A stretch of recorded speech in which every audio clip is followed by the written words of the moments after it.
Kaulo, Loni Baba, Loni Kebaba, ou les Pilapano. Alors, pas famille pour ça. Moi, le mot de civilisation est là où on tourne. Moi, le mot de où on est là où on tourne. Pour ton ami, la tient qu'on a eu, ou il a la misère. Il y a pas Afrique, Bouddha, Asie. Pour parler, pour il est non, pour qu'il n'a pas le barreau, pour la mer rouge. Moi, je ne vais pas attaquer le barreau. Pour la mer rouge, je vais va demander sur cela, va demander la gare du Goulo, Aminga. On doit encore Addis. On doit au Saudi à la pique. Saudi à l'Aloéno, Monténo, va demander l'Aloé. Il bon ami golo a des mouchaya bingé a des moulo luta samo luta o era qui fa fait a luta Chine fa fait a luta Afrique miluna Afrique c'est la qui ça tient eu dans les soirs wa salam quel kana Afrique dit wa so ko polé no ko ile no wa yo nam mapi ka ko Misra wa ba ka bo Éthiopie kata maka akoyi waja satu waja fokati kete tete tuna lukuro magba nete nyona jona momi pondona la tia kono oleke Idriss alayhi salam o to so afata ko civilisation tuna développement tuna mina tia kono pa ke Israël mais ala yedi man yele ke so bul Idriss alayhi salam donc Idrissa Dié kata Misra Ngaluma voilà que l'on soumi de quelle donc l'on soumi de Idrissa Nabi alayhi salatu wa salam ka solo tissé à Théolo avant l'on m'a ko ilmul falak l'on météo momi na l'on donale tia kono ole Idrissa alayhi salatu wa parce que mon le pas côté là c'est que gangama lukuru lami yeno to ama lule alo ami yeno to akafe lule momina ulonole lukuru minga oleke Idrissa alayhi salatu wassalam to molu maputi ebina ala yele lalla ka dolema gaye molu bi baminge ayi binge kata ala ba be so we ko sa ta kuma manja kwa na ko nawe parce que momilu paye na miolu do olele onami olele ko ma sha kwa na watu ubebe libenia kuma kala tanasunya kuma kana sisi na nuhu yatima usalo sira hizo sasa tia konobe changa fuya unna kwa changa fuya unna minge atore ya fokati twala yese na nuhu ale so twala yeso siso sai ke me kono ni sai pido ka kono soya a que vous ne parce que Adam de vous machaya pas donc faut que Adam de vous fait yé allez c'est dans nous sortir là le ala ba e bolu hala ti fese fo se na nugu yeti enu ngala ku e yala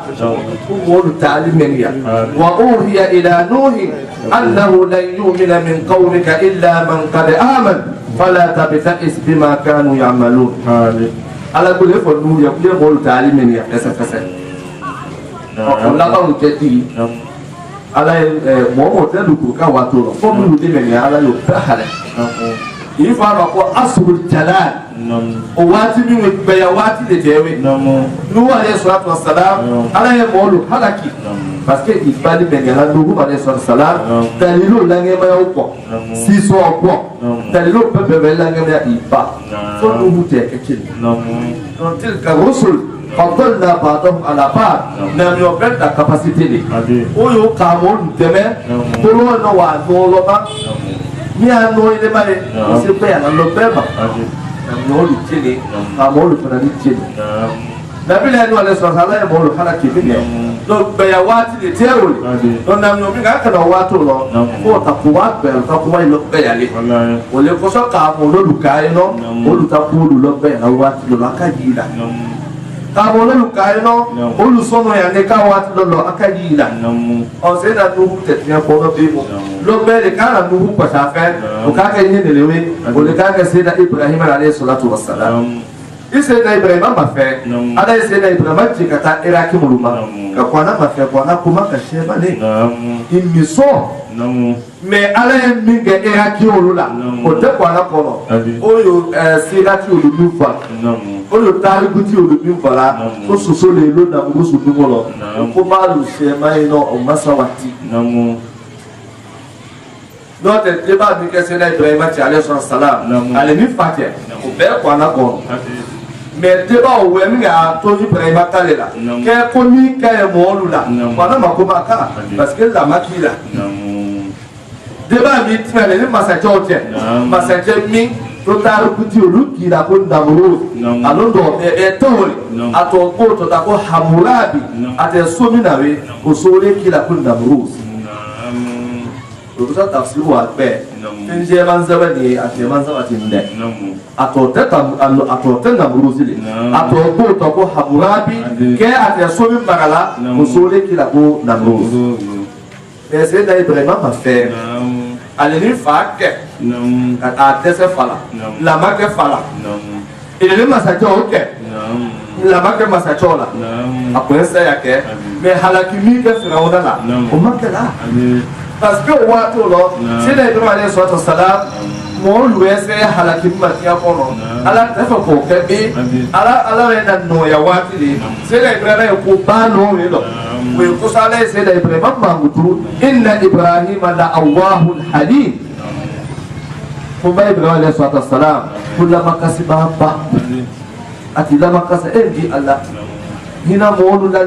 إندي الله هنا مولو لا قالوا كان نو كفى نو بدي ربي لا تذر على الأرض من الكافرين الديارا إنك إن تذرهم يضل عبادك ولا يجدوا إلا فاجرا كفارا أو فوت كجن أقولي كوني على إك كافي فويتو لكروكا إبفا parce que les ala vejana ita demu ta demele wubi ta kafi demu Ibrahim alayhi salatu wassalam mo lu minga Ibrahim alayhi ba ke nuhula bal ana miruma ala ye kona wi ko ngene te kan nuhula ku te ku na bala me ka mo putu o takija tawlo o la be ba wana ku ko bala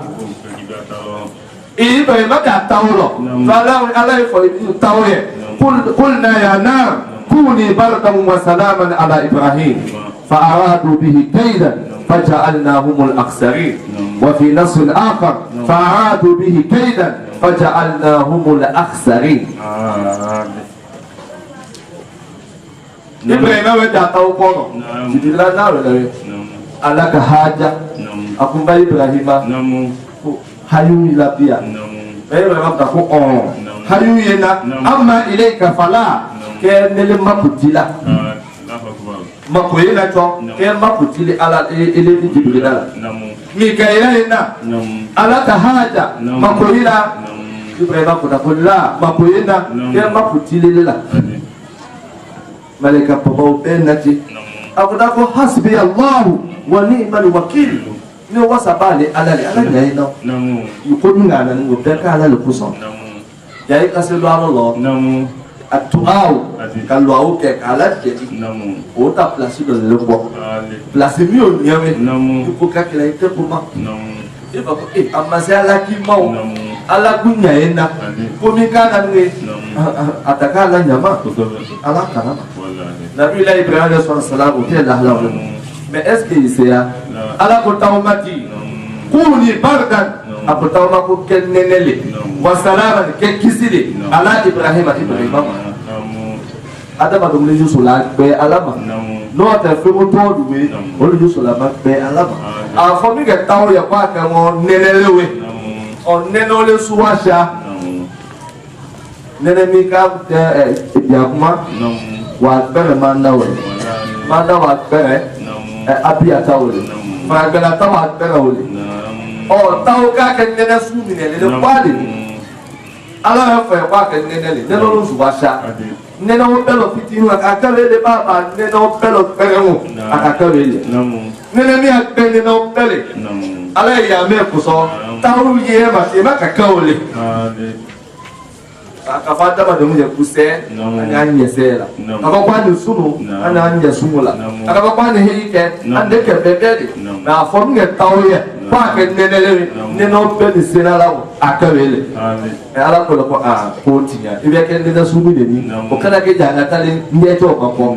wa salama ike kisile o kanga ko se do ni ka ke kisile ki ye Boba. Oh, allez de mebeo. Il a ouais mine de casale de mebe comme on les calme. Qu'est-ce ouais on l'a maquilla. Parce que on va tout là oui. C'est les frères de salam. Ramusun le Jamal. Mon son on y a n'était. Nala que mon le halako teta ko tena bayama. Allah malakila. Oh. Kamo lo lutie o lu sono ya nekel a to famale ka to fama ana faye la teke a faye se ya ke kafia ka yu mu kafe ni da faye be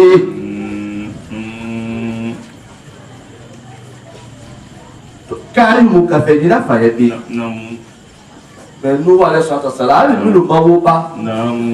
ka wo le ba hala kile kamo lo lutie ne mu te pasile كاجني نعم يقول تتنوي العلماء ورثة الأنبياء كمول جني واتو نوي بيقولوا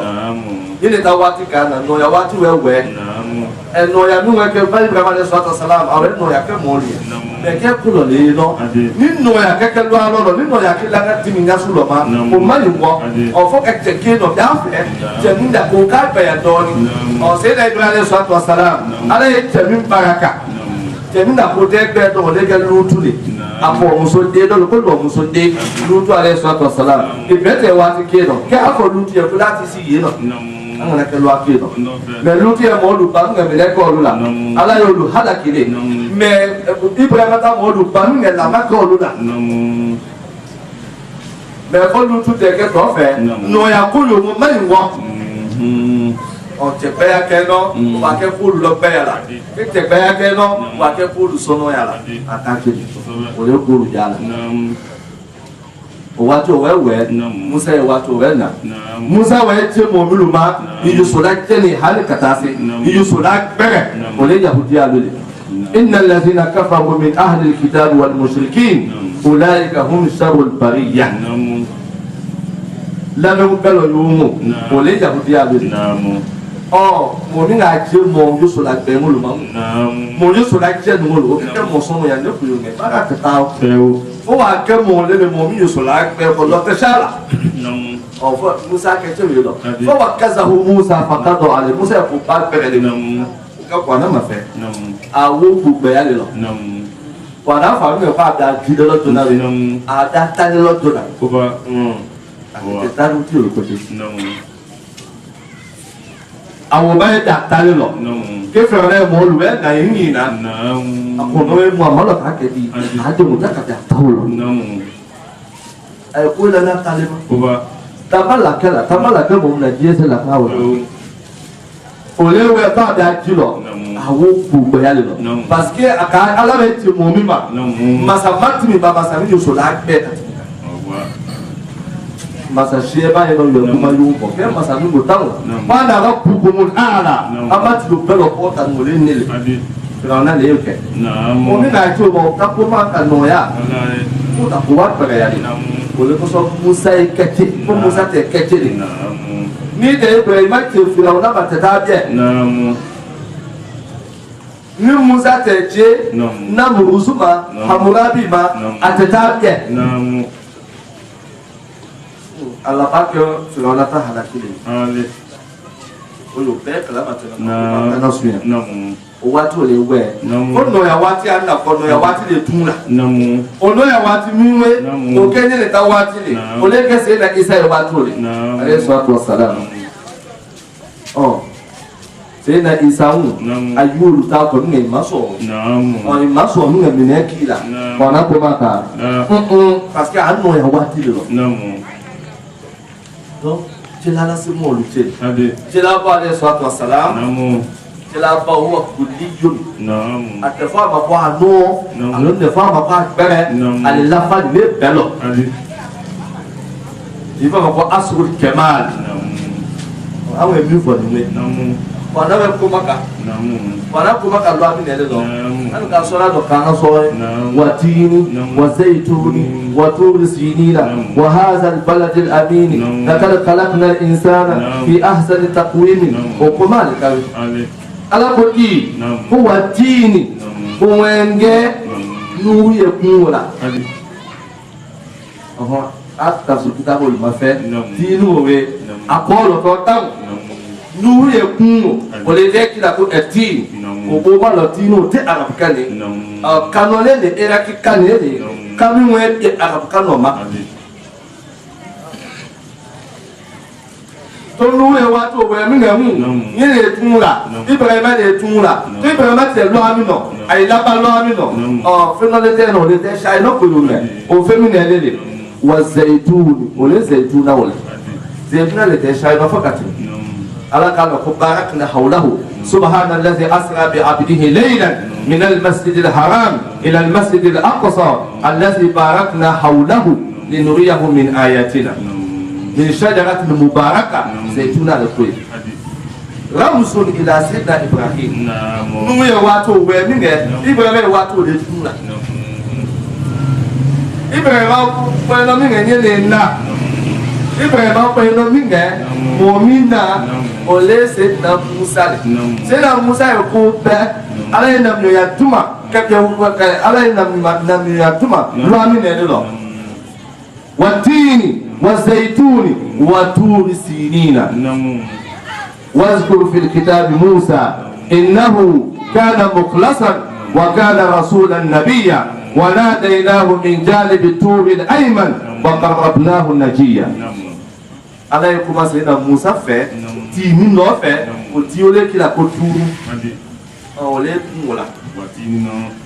والتين نولي وزيتون إبراهيم لوي وهذا والزيتون وطور سينين يلوي سيد موسى لوي عليه الصلاة والسلام وكرم الله وهذا البلد الأمين ما المراد بالبلد الأمين مكة أكايد ما يكاتلا بولما عليه الصلاة والسلام أكاتلا بولما عليه الصلاة والسلام من قصة سيدنا عيسى تقوم مفيا ọ̀pọ̀lá kó má jọ wájú lọ́lọ́ pàṣẹ sẹ́yìnà ìsàyẹ̀ ẹ̀ kó má fẹ́ẹ́rẹ́ musa yìí tí mo ké mi lùmá isa yìí tí mo ké mo lé lùmá sẹ́yìnà isa yìí tìláyà ó lò ó tìláyà mímú ẹ̀ bíà tìláyà fi àjẹ́ ìkànnì náà sọ̀rọ̀ yà ó bẹ́ẹ̀ ó má fẹ́ àhàkíkí ó má fẹ́ẹ́rẹ́ àfààní ọ̀yẹ́ náà ó yà ó dìyàlẹ́ àfààní ọ̀yẹ́ náà ó sàmáyàlẹ́ alẹ́ sẹ́yìnà isa yìí tí alẹ́ sọ sàlám كتاب الإسرائيلما سيدنا عيسى قدي مصدقا لما بين يدي من التوراة لما نقوم بفعله مصدقا لما بين يدي من التوراة كتاب مو يقولني نقول توب التوراة نمولو كلا توب أسن تستما سيدنا موسى كتابه من نلقوتين لدي توكا كدي ومبشرا برسول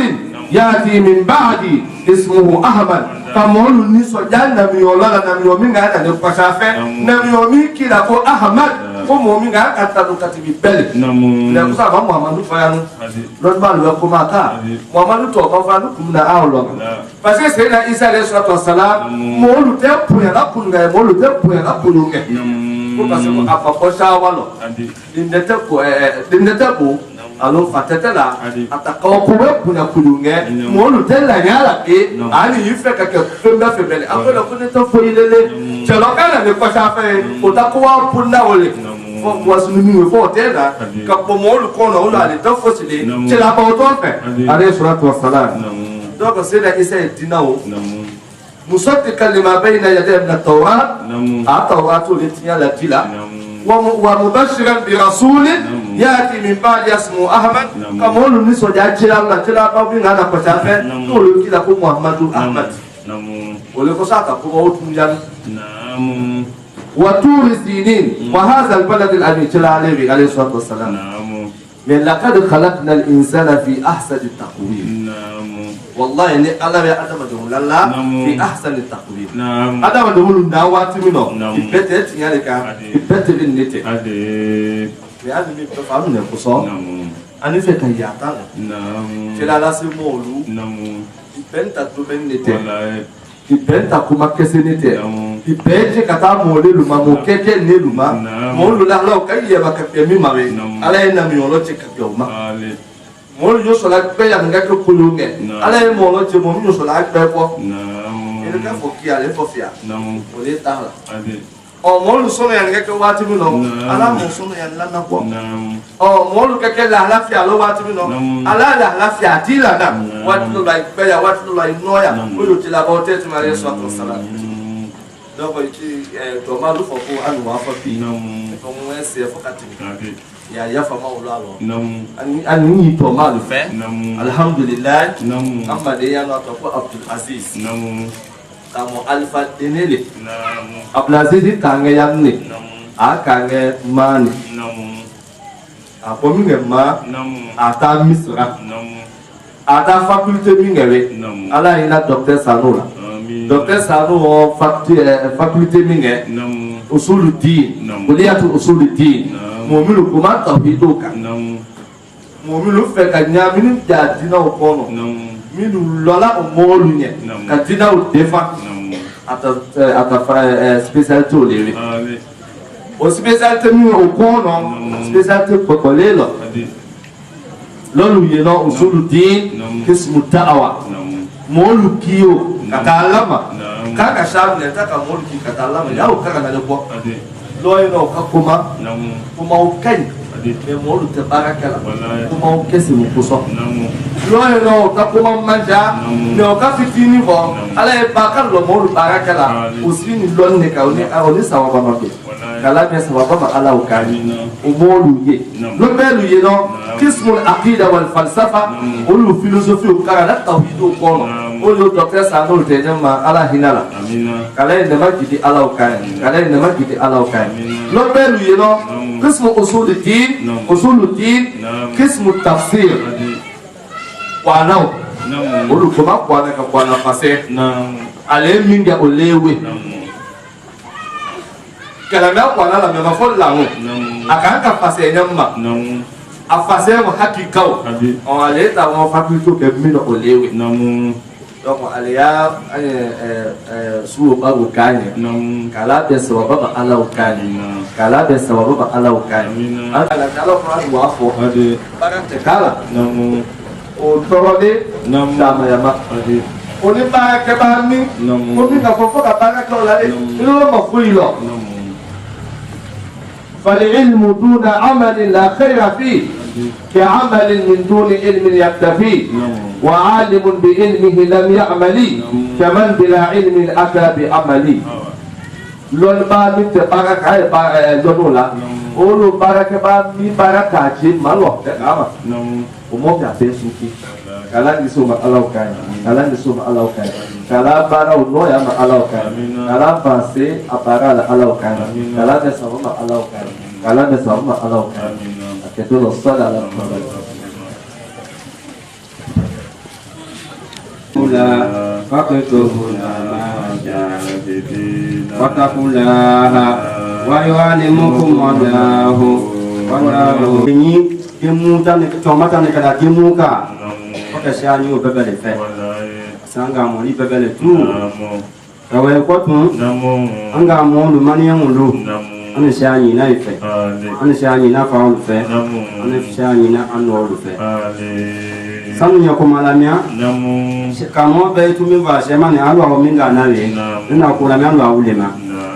Allahumma ati nufusana taqwaha Allahumma ati nufusana taqwaha wa zakkiha anta khairu man zakaha wa zakkiha anta khairu man zakaha anta waliyuha wa maulaha anta waliyuha wa maulaha ya ko malama mufti ya mawini rabbana nekon bayina rabbana wajina le Allahumma tonwati ala bi ati ila tilka wal nufusana ila tilka ne nyolu maketa kwa ila tilka ne nyolu maketa kwa ila ya ko di machi Ani watu kama kafa sanu ke. Ay sanu la miradu au mima. Allahumma ati nufusana taqwaha. Luaule luauna pofoka tase. Anga mole mupitile. Mupiti luka mu'mini. Mu'minu wa doni bo. Ori nafaso yefa ko le nafaso ala bebe. Wallahi. Kudumo kana ori fa kwale madi alo kwale lo alo kati bebe ka.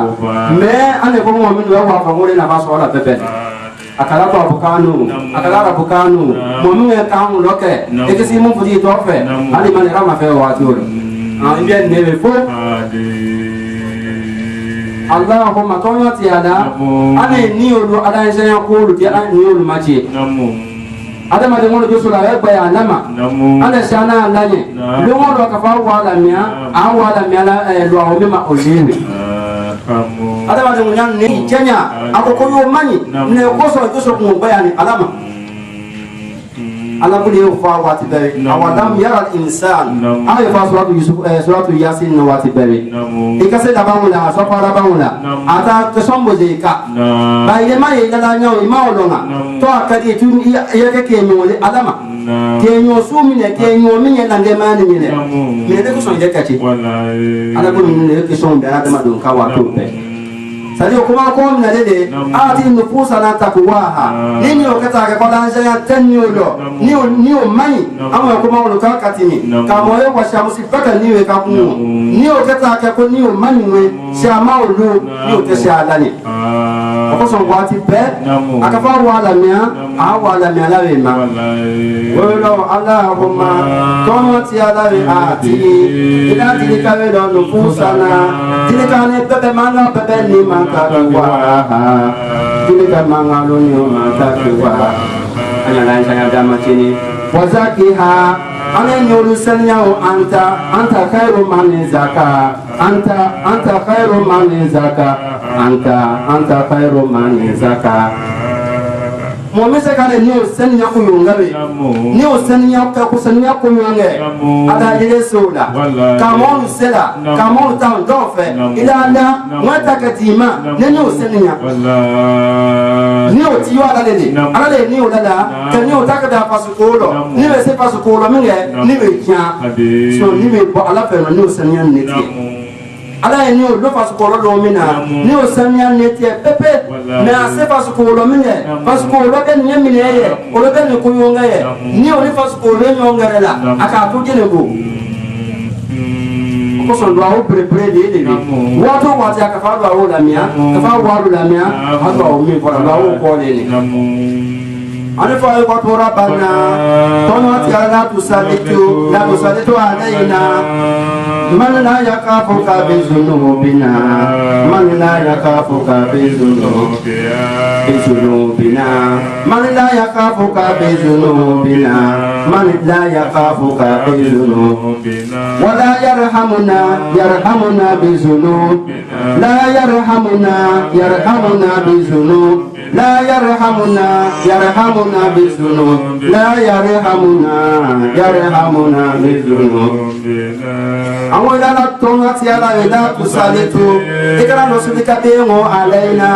ikara no sulika ne ma be ngo mani mola la yakafuka momenda shaila la nya bi zunubina momenda shaila la nya bi zunubina anu musa ya kosona ida da kana mo do swani mabe akala masalo akala momo ne momena ni siani kuna tota shaila la nya kana mo be amunabe akakama susule akakama sa susule ila la kodwa luo itanga masa luma amin wa umya ngaka wati pe lewe wala yarhamuna ikana kamo byani mabe wala yarhamuna kamo medashani nyabizunubina kamo medashani nyabizunubina kamo medasha ila danye akisi molo kuna ayaka mutaki mole bongo moje mon locha ila la ko kamo suo kwa yesu kisima kama lolo yona mola hero matiye ibon ko ko na tuni ma ko be takare ko kama su ko la pakisima amin me dalo kama uteano kama pase no fam ne ko sona kama wa kama jemu lasi ko lo fo ani ole kan ale deni o manya tinasi afoko ya mambi batu ya bo obe mo futi la mina mo futi ya kuna wenebe mo futi ko kunda ba bika wafo de ka mo ndin walo fo otani ni mala wala tusallitu ikana rasulika be mo alaina anilu maumani ikana mo loso anilu mala ya kafuka momina shaida danya bizunubina momina shaida danya bizunubina anu musa ya kusona wala yarhamuna bizunub la yarhamuna bizunub la yarhamuna bizunubina ala kana mo de bani kunambe momenta shaida danye kurekiana aneta yumu isaya kusona kadi yema utu ni yumo kase ya wati lolo ala ifa ki yumo kafe kuma se fe no ba a fe ay yala be fenja yo no la ando ro ka yo to ati be anya si mi ngwa sha fe hanu mo mi no ala hanu no ya en ki amata ba ala ya fama masa yu ala bakisima kamu yu ala ngisima sutuna ala ngisima sakolo masali fi hadhihi al-umsiyah al-mubarakah كمثل ابن مسعود إذا قال له رسول صلى الله عليه وسلم اقرأوا علي وقال وكيف أقرأ عليك وعليك أنزل ماذا قال رسول عليه الصلاة والسلام فأريد أن أسمعه من غيري أريد أن أسمعه من غيري أريد أن أسمعه من غيري أريد أن أسمعه من غيري أريد أن أسمعه من غيري مفتي الواري ساوي لبطولا عسى أنك عرسا من السوي رسول عليه الصلاة والسلام أتي يلسا تفا سابال يشيماني أكنا فكوني تقوى بوالي مكتيني kuma wata saka na rasulullah kawani na ko tace atinya wati lollo saba lollo asanu ke ne rasulullah ala mi rasulullah ni kanu ati no hosa takwa ala be ni wala insanya we tidama ando ko ma fa men kawo lo we amratul qalbi biso ko jangaro tele joso ko ngolo asiya talo ko talo ko le pasa na ka ko saba lo ko nakara ko ala mi ya mo le baraka wa disawe kila kono patu kala uridu anasma'u min ghairi uridu anasma'u min ghairi bun masudu kwana karane ya uridu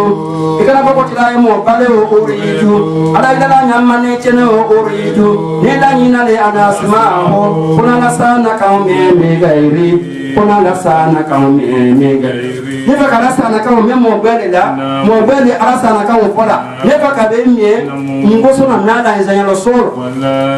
mufti le bara bere kan mufti le ko uridu ila nyina le anasma kuna na sana kawo me gairi kuna na sana kawo me gairi mudi wa hamil bale ko uridu wale na nyina do anasma kuna na sana kawo me gairi kuna na sana kawo me gairi anga mama epe ya ko uridu wala danina le bisuino anasma'u wala nasana kaumye min gairi wala nasana kaumye min gairi ya baraka hadisa mina ule bul mas'ud hadisari wọ́n kọ́ tẹ̀ fọ́ ìtẹ̀ yìí fẹ́ kú mi lágbẹ́rẹ́ lọ bí ọ̀ká fọ́tílé ọ̀ká ń gana nyama kata alamari alifakara miẹ mo foti si ne minga nwe alhamdulillah rabbil alamin ne da foti ne ngara nwe ne be akwa ko ke ka fa wati dere mo fa ta no mo ta fa ta o ta na fa ba edo tunga ile ko na makakara ima kakara mo ta no ki korje ka fa ko abiani nde ile ka ro ni ta be tingali ko mo na ka mo bo mo mi kana ki da shaka ada ma de mo e ka mo peso na da kwa ti dolo sani ba ka mo le kima ila me fa o be la tu Paulo alo anje mo alhamdulillah bi afisa isira transfer la kadimo bem mais mo menga Paulo la maruya Paulo to dila ala paki zo de zo mufti lo ko la uridu ne uridu kuna la hina lo anasma'u kuna nasana kaumi mi gairi kuna nasana kaumi mi gairi mudiru hamil bako uridu ne la hina lo anasma'u kuna nasana kaumi mi gairi kuna nasana kaumi mi gairi alhamdulillah rabbil alamin wanga moruta fadluli anga fisa mania mi uluye ana so pe fola ana ipa ka baro ka pe mina juaina sama ulu watu la wase sama ulu watu le kuma ulu wesiaya kuma ulu wesiaya kuma ulu wesiaya sama la biangobe ana jija ngeroche ana jija watu lo wese sama lo bianje sama la biangobe ana ne hera pebrele fi musama al-islami meni mo sama lo kata ke ku bendelo be ko le ko mi jayu me be me yamiwe na manjita kambara nyonga sama ya yuolu ya yeba no nyambema watu la wasulo sama la para nyonga dina ulo tandawu minu fakesale minu mini watu la wese janu la biale watu la wese anu la biaje sama ubebele sama tota ke pefa khuda ilaha illa muhammad rasulullah abe maro sama ya kona kalma ke mi ambere na udewe la ilaha illa muhammad rasulullah me farga nyonga o kabe ya weni ile mina kwabe la ilaha illa muhammad rasulullah yo madwane we ofo au kolo amabo kono sama lelele katika mama nyona che sama no da biache ana fara nyonga kaka fa kene kayudu kare ole chani wala kolelo wala tanazau watafshalu watasaba rihukum wasbiru inna allaha ma sabirin wala tanazau fatafshalu watazhaba rihukum wala tanazau fatafshalu watazhaba rihukum wasibiru inna allaha ma sabirin wasibiru inna allaha ma sabirin wanako watu la sete wala tanazau akana awala wala tanazau akana tina posiona fala wa fatafushalu okola ya kito ya yulu nyako watase habari hukum ale kito ya yulu nyako watase habari hukum ale kito ya yulu nyako watase habari hukum wanako nazaa kalimatu nazaa kafomo miaka posifala wa naziati karka we malaika lule malaika o minu nala kafio ni miaka posifala ala ko bigeo malaika lula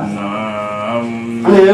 ko bolo famo kamulo wala ni di malaika bema malaika tenyo ngalo malaika o betalo ene ka bara o minga o malaika o nala kan de kumbia ye bara o kata ka malaika bele ye bara o minga o lo malaika bena kan kumyake nika taka bara tayoni atamisho molewe alitaka sosola la yasuna allah ma amarahum wa yafaluna ma yumaruna kama ko malaika kunulo malaika kunalo ile bara ole ile ka kuni ko le ko soka ke makuni so ala ya mission mina olewe ako wanasiati garka malaika min nala kana kafi onu myafala ko ngia o malaika olula seke nazaa fi lughati al-arabiyya kafamu myafala وقولي باللغة نزاع قولي على جسك فيانو ولا تنازعوا أجسك كلمة بي أجسك فو ولا تخاصموا ولا تخالفوا أجسك كلمة بلاسي ما على ما فهمي وصلنا بس كلمة ليه كلمة مختارة في هذا المكان لو أمني كلمة من سكاب مقالني ولا تنازعوا ليه akana dama sosial ka frosela katinao sadika koma tinao lo frosela nyonma to ka ko lo sisa ko ona ko mina man sama ya lo sama ya benzumine sama ya wanu pakata se sama ya sosial de barayon kato sosial de barayon la sosial de barayon la tinao lo pakata ka sabule hali yuo minu yo ana jito ya lo nyako sama lo atija ko la bia wegardile sama lo ka sofia de masala loka masala min da ka swabule ka le pebo ka bo sama ya lo ka file o masala so ke titini na ka nyalo mate halo ka swabule abe be wana de anyona a para mara banya lo atie sama ya o misio lo ayo tanda ati se nyonga misila sama ya miso manya susuma akolo ko wada tanazao sama lo ko watu lo wese akana ko nyongwale lo kata kolo watazhaba rihukum sama ya fueme alole sama ya anga ni nyonga nyamani hali yulo kana anye kwale ni isha mineleo kana ampenya mma kwale ni anya ni mani abeki make amba ko le kwale mwana atakole kembe ka kwale ni alhamdulillah rabbil alamin yulo kana asini nyetani ishanye sama lo kafara nyonga kuya ila chieni sama ya sini nyamani alhamdulillah rabbil alamin wenye mbele le kafi yo joso ngolo atajale yenya susuma akafara nyonga nje alhamdulillah ko lo fueme alo fueme mina dede sama ya fame alo sama ya fame se kabarake mais nyama fara ɲɔgɔn kan tiɲɛ de a ka sababu de a ye foyi lu ta foyi bu tɛ dɛ a bɛ ka minɛli fɔ silamɛya fan min a lɔ fan o ye ta